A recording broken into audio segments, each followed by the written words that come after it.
नमस्कार मित्रांनो, मी अमर स्पर्धा मित्र चॅनल मध्ये आपलं स्वागत करतो। मित्रांनो, आज आपण पाहणार आहोत इंग्लिश व्होकॅब्युलरीचा पार्ट 5।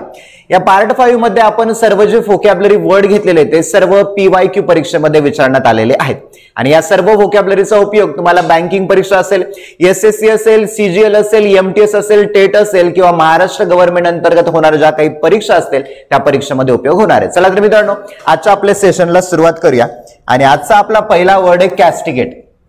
ओके, पहिला वर्ड आहे आपल्याकडे कॅस्टिगेट। तर कॅस्टिगेटचा अर्थ काय होतो आपण जाणून घेऊया। बघा, कॅस्टिगेटचा अर्थ होतो to punish, scold or criticise harshly, to criticise someone or something severely. बघा, कॅस्टिगेट म्हणजे टू पनिश, पनिश म्हणजे काय तर शिक्षा करणं, स्कोल्ड म्हणजेच काय तर खडसावणं, सिनोनिम येऊ शकतात त्याचे। Okay, punish, scold or criticise harshly, criticise म्हणजे टीका करणं। ओके, आणि हार्शलीचा अर्थ होतो कठोरपणे। मग कठोरपणे एखाद्यावरती टीका करणं किंवा to criticise someone or something सिव्हिअरली, सिव्हिअरलीचा अर्थ होतो गंभीरपणे। म्हणजे बघा, क्रिटिसाइज समवन और समथिंग सिव्हिअरली, एकदम गांभीर्यपणे एखाद्या व्यक्तीवरती टीका करणं त्याला तुम्ही कॅस्टिगेट करणं म्हणू शकता। बघा, शिक्षा करणं, निंदा करणं किंवा कठोरपणे टीका करणं, शासन करणं। ओके, एक्झाम्पल बघूया, तुम्हाला छान कळेल। बघा, एक्झाम्पल काय म्हणतं, the minister castigated schools for failing standards in education. बघा, द मिनिस्टर कॅस्टिगेटेड स्कूल, चित्रामध्ये पाहू शकता हे मिनिस्टर आहेत। दिल्लीचे मुख्यमंत्री अरविंद केजरीवाल आणि दिल्लीचे शिक्षण मंत्री मनीष सिसोदिया। ओके, तर त्यांनी त्या स्कूल मधले जे टीचर्स असतील त्यांना काय केले, त्यांनी कॅस्टिगेट केले, खडसावले। कशामुळे खडसावले? बघा, for falling standard in education. बघा, for falling standard in education, शिक्षणामधला जो स्टँडर्ड आहे, दर्जा आहे, तो घसरवणं, कमी करणं, यासाठी या मनीष सिसोदिया आणि अरविंद केजरीवाल या दोघांनी या शाळेला काय केले, कॅस्टिगेट केलंय, खडसावले। मग असं लक्षात ठेवा। ओके, पुढचा बघा, रिमोट। रिमोटचा अर्थ काय होतो? रिमोटचा अर्थ होतो far away from where other people live. Far away म्हणजे खूप दूर, फार अवे म्हणजे काय, खूप दूर, फ्रॉम फेअर जेथून, अदर पीपल लिव्ह म्हणजे लोकांपासून दूर असलं किंवा वस्ती बाहेरचा, गावाबाहेर दूर। बघा, लोकांपासून दूर असणं, वस्ती बाहेरचा, गावापासून दूर, त्याला तुम्ही रिमोट असं म्हणू शकता। बघा, they lived in a remote mountain village. बघा, they lived in a remote mountain village. बघा, रिमोट माउंटेन विलेज, माउंटेनचा अर्थ होतो पर्वत, मग विलेज म्हणजे गाव। इथे पाहू शकता हे गाव, बघा आजूबाजूला सगळीकडे पर्वताचा परिसर आहे आणि त्या पर्वताच्या परिसरामध्ये एक सुंदर असं गाव वसलेलं आहे, त्या गावाला तुम्ही रिमोट म्हणू शकता, म्हणजे दुर्गम भागामध्ये वसलेलं गाव। ओके, चला पुढे बघा, पुढे आहे आपल्याकडे ब्युरी द हॅचेट। बघा, ईडीएम आहे, परीक्षेमध्ये बऱ्याच प्रमाणामध्ये CGL असेल, CHSL असेल किंवा तुमच्या गव्हर्नमेंटच्या एक्झाम बऱ्याच प्रमाणामध्ये ईडीएम विचारतं। बघा, bury the hatchet, to settle dispute, to make peace. Settle dispute, settle म्हणजे काय, तोडगा काढणं, वादविवाद मिटवणं, आणि डिस्प्यूट म्हणजे काय तर वादविवाद, तर वादावरचा तोडगा काढणं याला म्हणूया ब्युरी द हॅचेट। ओके, किंवा टू मेक पीस, पीस म्हणजे काय, शांतता। ओके, शांतता निर्माण करणं याला तुम्ही म्हणू शकता ब्युरी द हॅचेट। ओके, बघा, वाद मिटवणं किंवा शांतता प्रस्थापित करणं, वाद मिटवणं किंवा शांतता प्रस्थापित करणं। आता मित्रांनो, ब्युरीचा अर्थ होतो आपण गाडून टाकणे। मग आपण असं म्हणता येईल, झालं गेलं सगळं विसरून जा आणि आपला वाद आपण आता मिटवूया, त्याला म्हणूया ब्युरी द हॅचेट। बघा, the two countries decided to finally bury the hatchet and sign a peace agreement. बघा, the two countries decided, मग दोन देशांनी डिसाइड केलं, ठरवलं, टू फायनली, अंतिमता, ब्युरी द हॅचेट, मग दोन देशांनी ठरवलं अंतिमता की आपल्याला काय करायचंय, जेवढं काही झालं गेलं ते विसरून जायचंय, and sign a peace agreement, आणि आपल्याला शांततेचा करार जो आहे तो आपल्याला पीस अग्रीमेंट दोघांमध्ये करायचा, म्हणजे वाद मिटवायचा। बघा, इथे बघा चित्रामध्ये पाहू शकता रशियाचे पंतप्रधान आहेत व्लादिमीर पुतिन आणि हे आपले युक्रेनचे आहेत। ओके, तर मग दोघं जण आहेत, रशिया आणि युक्रेन, तर दोघं काय म्हणले, बाबा आपण काय करूया, आपल्यामध्ये जो वाद झालाय ना, आपण तो ब्युरी द हॅचेट करूया, म्हणजेच काय, वाद आपला सगळा आपण मोडून काढायचा, आपण यावरती शांतता करार करूया, तोडून काढूया असं आपण म्हणता येतं। पुढे बघा, मॅटिनी, मॅटिनी कॉमन वर्ड आहे, तुम्हाला माहिती आहे, बऱ्याच वेळा परीक्षेमध्ये येतो। बघा, an afternoon performance in a theatre or cinema. Afternoon performance, okay, दुपारचा शो म्हणूया थिएटर मध्ये लागलेल्या सिनेमामध्ये। बघा, थिएटर किंवा सिनेमामध्ये दुपारी दाखवला जाणारा जो सिनेमा असतो त्याला मॅटिनी म्हणतात. दुपारी जो 12 ते 3च्या दरम्यानचा जो शो असतो ना थिएटरमध्ये त्याला तुम्ही मॅटिनी शो असं म्हणू शकता. बघा, I have reserved ticket for today's matinee. I have reserved present perfect रचना आहे बघा. I have reserved ticket for today's matinee. चित्रपट पाहू शकता गदर 2 आणि बॉक्स ऑफिस थिएटरचं आहे. तर यावरून तुम्ही अंदाज लावू शकता की दुपारचा शो थिएटरमध्ये गदर 2चा 12 ते 3चा शो लागलेला दुपारचा त्याला म्हणूया मॅटिनी शो. पुढे बघा, ऑस्पिशियस. ऑस्पिशियसचा अर्थ काय होतो? That seems likely to be successful in the future. बघा, दॅट सीम्स म्हणजे असं दिसतं की, लाईकली शक्यता आहे, to be successful in the future भविष्यामध्ये काहीतरी यशस्वी होते त्याला ऑस्पिशियस म्हणू शकता. बघा, भविष्यात यशस्वी होण्याची शक्यता असलेले, उज्ज्वल भविष्य सूचक, आश्वासक, मंगल, शुभसूचक, सुनिश्चयपूर्वक. आता ऑस्पिशियसचा अर्थ तुम्ही पाहिला. बघा, इथे लग्न आहे विराट कोहली आणि अनुष्का शर्माचं. कुठल्या डेटला झाले? ऑस्पिशियस मोमेंटला, म्हणजेच काय तर शुभ मुहूर्तावरती, चांगल्या घटकावरती झाले. म्हणून बघा, it was an auspicious day for a wedding. बघा, it was an auspicious date. तारीख कशी होती? तर शुभ मुहूर्ताची तारीख होती आणि त्या तारखेला त्यांचं लग्न झालेलं आहे असं लक्षात ठेवा. मग ऑस्पिशियस कोण? तर विराट कोहली अनुष्काचं लग्न. चला पुढे बघा. पुढे आपल्याकडे लॅकोनिक. लॅकोनिकचा अर्थ बघा, using only a few words. बघा, खूप कमी शब्द वापरणे. टू से समथिंग, काहीतरी बोलण्यासाठी खूप कमी शब्द वापरणे. रेटिसंट. रेटिसंटचा अर्थ होतो अबोल म्हणजे कमी बोलणारा. लॅकोनिक म्हणजे मितभाषी, याला सिनोनिम येतो बघा. रेटिसंट, लॅकोनिक, इनकम्युनिकेटिव्ह. इनकम्युनिकेटिव्ह म्हणजेच काय? न बोलणारा. टॅसिटर्न. टॅसिटर्न सुद्धा अबोल येतो. ओके. क्लोज लिप्ड और क्लोज माउथ म्हणजेच बघा, काही बोलण्यासाठी फक्त काही शब्द वापरणे मितभाषी. काही बोलण्यासाठी फक्त काही शब्द वापरणे मितभाषी, त्याला तुम्ही लॅकोनिक असं म्हणू शकता आणि हे त्याचे सिनोनिम झालेले आहेत. Okay.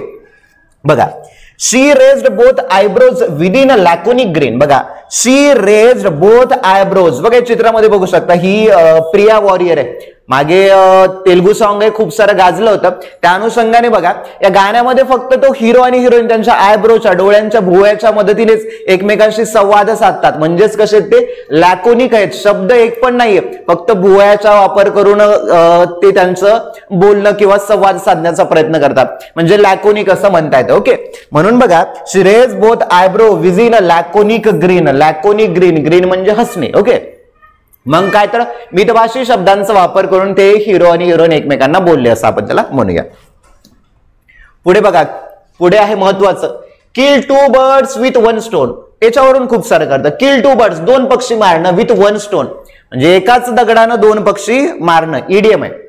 To achieve 2 things by doing single action. To achieve 2 things. Achieve म्हणजे मिळवणे, एखादी गोष्ट पूर्ण करणे. टू अचीव 2 थिंग्स, 2 गोष्टी मिळवणे.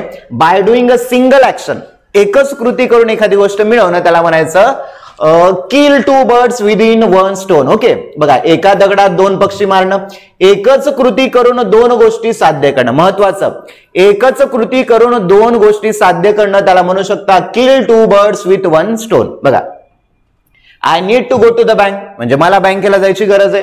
And if I drop the books off at the library on the way I will be killing 2 birds with 1 stone. आता बघा, हा माणूस आहे. हा माणूस आहे, हातामध्ये पुस्तक आहे, इकडे बँक पण आहे. तर तो काय म्हणायला बघा, बघा, I need to go to the bank म्हणजे तो म्हणतोय मला बँकेमध्ये सुद्धा जायचंय.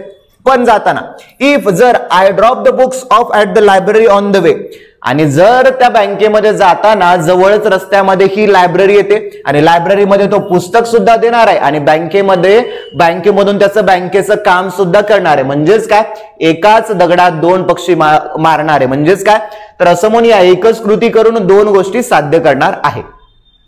पुढे बघा, ऍस्थेटिक. ऍस्थेटिकचा अर्थ काय होतो बघा, अ पर्टिक्युलर थेरी और कन्सेप्शन ऑफ ब्युटी और आर्ट. बघा, पर्टिक्युलर थेरी म्हणजे विशिष्ट थेरी, विशिष्ट असा सिद्धांत. ओके.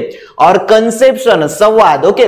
ब्युटी और नेचर, ब्युटीचा अर्थ होतो सौंदर्य. ओके नाही, ब्युटीचा अर्थ होतो सौंदर्य. आर्ट म्हणजे कला, म्हणजे सौंदर्य किंवा कलेचा एक विशिष्ट सिद्धांत किंवा संकल्पना.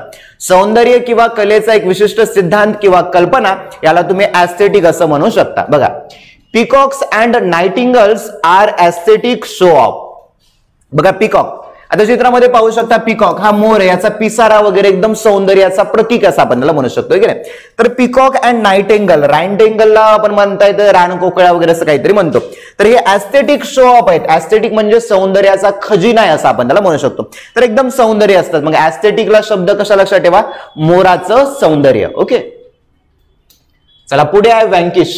व्हँकिशचा अर्थ होतो to defeat somebody completely in contest war etcetera. To defeat somebody, defeat म्हणजे हरवणे, हे का नाही, समबडी कुणाला तरी completely in a contest war etcetera. War म्हणजे युद्ध, युद्ध असेल, कंटेस्ट स्पर्धा असेल, त्यामध्ये एखाद्याला हरवणं त्याला व्हँकिश असं म्हणू शकता. बघा, एखाद्याला स्पर्धा, युद्ध इत्यादी मध्ये पूर्णपणे पराभूत करणे त्याला व्हँकिश असं म्हणता येतं. बघा, शी ट्राइड टू व्हँकिश हर फिअर्स. बघा, शी ट्राइड तिने प्रयत्न केला, टू व्हँकिश हर फिअर्स, फिअर्स म्हणजे भीती.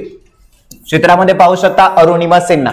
अरुणिमा सिन्हा म्हणजे अशी पहिली अपंग व्यक्ती आहे जी एव्हरेस्टवर पाऊल ठेवणारी व्यक्ती आहे.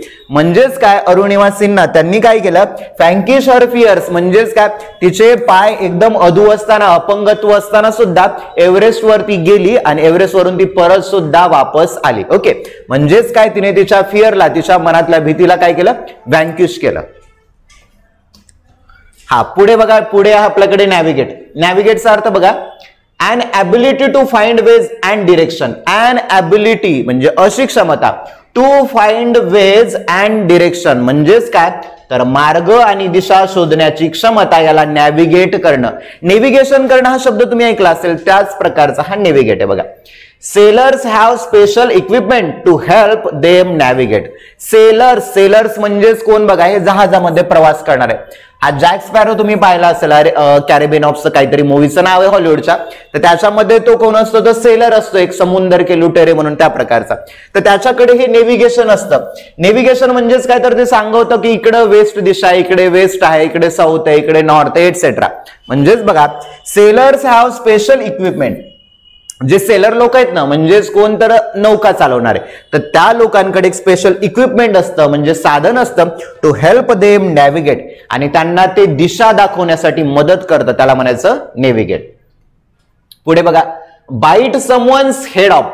बाईट समवन्स हेड ऑफ असे विचारतात काही काही शब्द. ओके, नॉर्मली जर विचार केला तर वेगळाच निघतो. बाईट म्हणजे चावणे, समवन कुणाचा तरी हेड, असं काही अर्थ निघत नाहीये. ओके, बघा आता, to speak to someone in a quick angry way or good no reason. बघा काय म्हणतात, to speak someone in a quick, एकदम लगेच कुणाला तरी बोलणं. अँग्री वे म्हणजे रागानं बोलणं. फॉर नो गुड रिझन म्हणजे कोणत्याही कारणाशिवाय एखाद्याशी द्रुत रागाने बोलणं. कोणतंही कारण नाही तरी सुद्धा तुम्ही त्या व्यक्तीशी रागाने बोलत आहात, त्याला म्हणू शकता बाईट समवन्स हेड ऑफ. बघा, I ask him one simple question and bit my head off. आता बघा, हे मुलं आहेत बघा, हे वडील, ओके, आणि हे मुलगा. तर हे मुलगा विचारा काय म्हणतोय बघा, तो म्हणतोय I ask him one simple question. मी माझ्या वडिलांना एकदम सरळ साधा सोपा प्रश्न विचारला, and he beat my head off. He beat my head off. आता बघा, वडिलांनी त्याला बोट दाखवून त्याला म्हणतोय चुप बस, शांत बस, या पद्धतीने.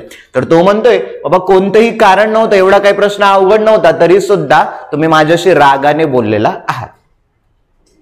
चला पुढे बघा, ऑब्स्क्युर. ऑब्स्क्युरचा अर्थ काय होतो, not easy to see or understand. Not easy, सोपं नाहीये, टू पाहणं आणि अंडरस्टँड म्हणजे एखादी गोष्ट समजणं किंवा पाहणं सोपं नाहीये, त्याला ऑब्स्क्युर म्हणू शकता. बघा, पाहणे किंवा समजणे सोपं नाहीये. चित्रामध्ये पाहू शकता. ओके, चित्रामधून तुम्हाला कळून जाईल. ओके, आता बघा example, his poetry is full of obscure literary allusion. बघा, हिज पोएट्री, हे लेखक आहेत बघा, ह्या लेखकांचं आपण म्हणूया त्यांच्या ज्या पोएट्री आहेत, कविता आहेत, तर त्या कविता कशा आहेत, full of obscure literary allusion. Full of obscure, सहजासहजी कळतात का, नाही. ओके, लिटररी साहित्य, अल्युजन म्हणजे भ्रम, अल्युजन म्हणजे भ्रम. असे काहीतरी कवी असतात, त्यांच्या कल्पना खूप साऱ्या वेगळ्या असतात, लगेच लोकांना त्या कळत नाहीत किंवा ते कळण्यासाठी त्यांच्याकडे खूप सारी कल्पना शक्ती असायला हवी. मग त्याला म्हणूया ऑब्स्क्युर. म्हणजेच काय, लेखकाच्या कविता लगेच आपल्या मनाला स्पर्श करत नाहीत.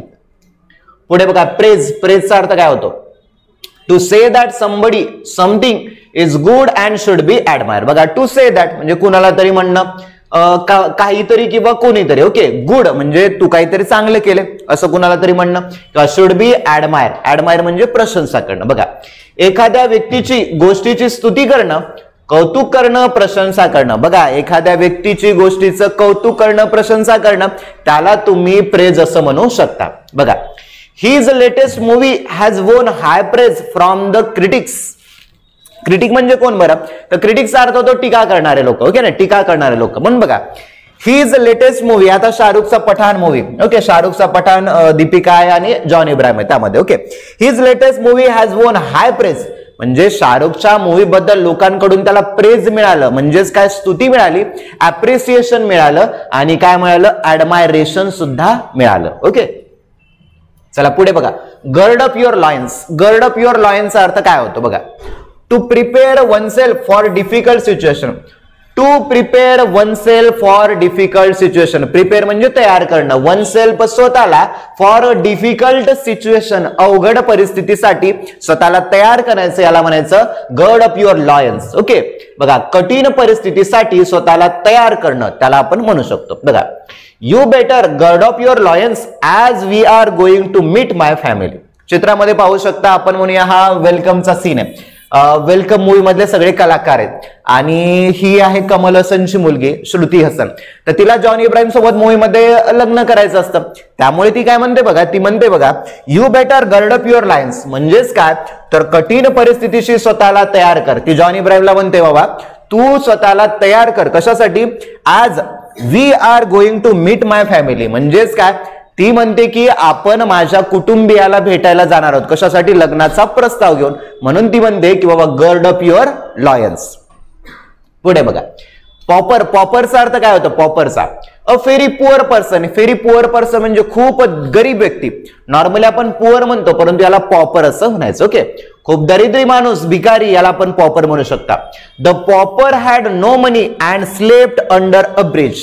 आता हा बघा भिकारी, ठीक आहे नाही, रस्त्यावरती तो बेगिंग करतोय, भिक्षा मागतोय, किंवा पुलाच्या खाली हा झोपलाय. तर तो काय म्हणतो बघा, the pauper had no money, त्या पॉपरकडे, त्या दरिद्री व्यक्तीकडे पैसे नाहीयेत. Okay, and slept under a bridge. स्लीपचं बिटू झालं स्लेप, त्याच्याकडे पैसे नाहीयेत आणि म्हणून तो कुठे झोपलाय, तर त्या ब्रिजच्या खाली झोपलाय. तर मित्रांनो, आजचे महत्वाचे व्होकॅब होते आणि महत्वाची information. Online English speaking course आहे आपला, 30 दिवसाचा कोर्स. यामध्ये English communication skill, vocabulary building, group discussion आणि प्रॅक्टिस एक्सरसाइज सर्व काही मिळतील तुम्हाला आणि फीस आहे 599. अधिक माहिती हवी असेल तर 8208253845 या नंबरवरती तुम्ही कॉल करू शकता. Thank you for watching this video.